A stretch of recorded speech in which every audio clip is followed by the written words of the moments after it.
This video covers exponential growth day 1. So exponential growth occurs when a quantity increases, so we're growing, by the same factor over equal intervals of time. So our exponential growth function is here. It's also on your help sheet, but this is our final amount. This is our starting. Remember, b in the middle, normally we have y equals ab to the x, and b is our rate. So this is the same thing, but this time we're starting with the number 1, and we're adding to it if it grows, or on the next page we'll take away if it decays. So we're adding in the rate of growth as a decimal. So for example 1, we have a population of 100 frogs that increase or grow by 20% every year. So we need to write our function, write the exponential function for the number of frogs y after x years. So y, my total amount, equals my starting. I'm starting with 100 frogs. Now my growth is going to be 1 plus this percentage as a decimal. Now, for those of you who don't like decimals, it's okay. There's this diva, her name is Beyonce. I don't know if you've heard of her, but she taught us how to move decimals. She has a song that sounds like it's about a breakup, but it's actually a math song about decimals. And she says it's to the left, to the left. So she tells us where to move the decimal. It's actually a song that's all about math, so you probably didn't even know. But we can use r as 0.20, so 20% would be point r, so 0.20. You could also see this written as 100 times 1.2 to the x because, excuse me, some functions simplify this and they don't show this step. I show this step because I want you to see where this number is coming from, but this is going to be our simplified version. So for part B, how many frogs will there be in 5 years? You have two options. The first is to write it down and plug it in like this. The second is to put it in y equal, which most of us are more familiar with. So 100 times 1.2 raised to the x. And then go to the table. So when x is 5, y is 249. We're rounding up because you can't have parts of a frog. So 249. And then they ask us to sketch a graph. So when x is 0, y starts at 100. When x is 2, y is at 144, so just under 150. 4 is a little over 200. 6 is almost 300. 8 is like 430. And 10 is 619, so way up here. So this one kind of takes off there.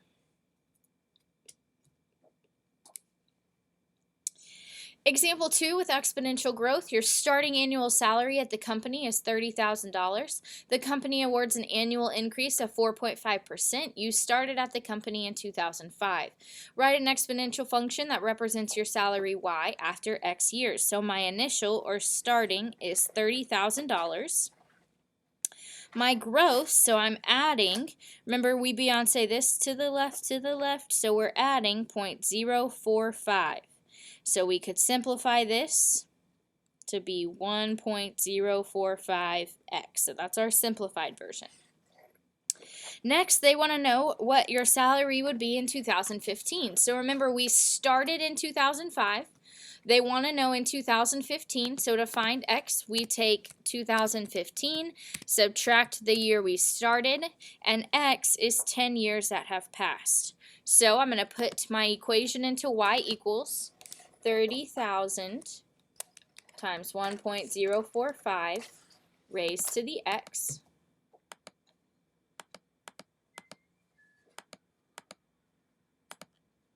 Okay.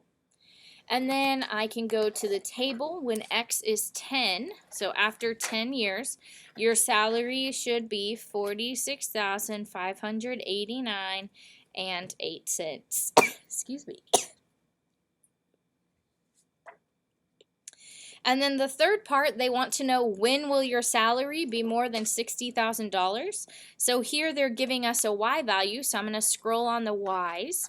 And over $60,000 is after 16 years. So at 16 years, it will be more than $60,000.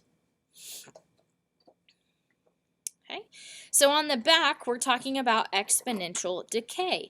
Exponential decay occurs when a quantity decreases over time. So the only difference here is that we are subtracting instead of adding. So we're starting with the same thing. We have our initial 1 plus or minus and then raised to time.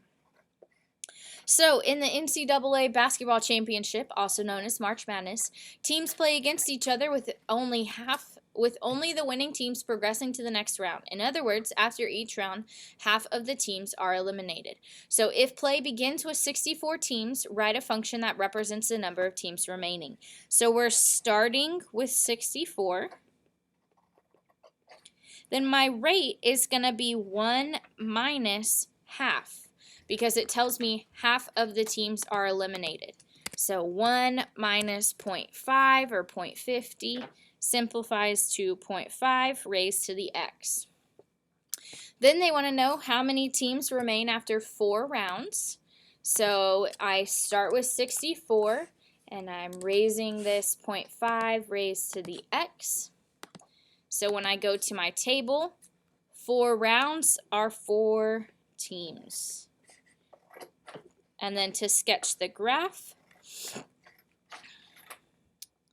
when we have 0 rounds, all 64 teams are in play. And then after 1 round, we're at 32. 2 rounds at 16. 3 rounds at 8. 4 rounds at 4. And 5 rounds at 2. So this one, the biggest difference in teams happens within the first round. So that's when they lose the most players or the most teams. And then in example 4, we have the value of a car. The car is $35,000 and it depreciates 10% in value each year. So write a function that represents the value of the car. So we start with 35,000.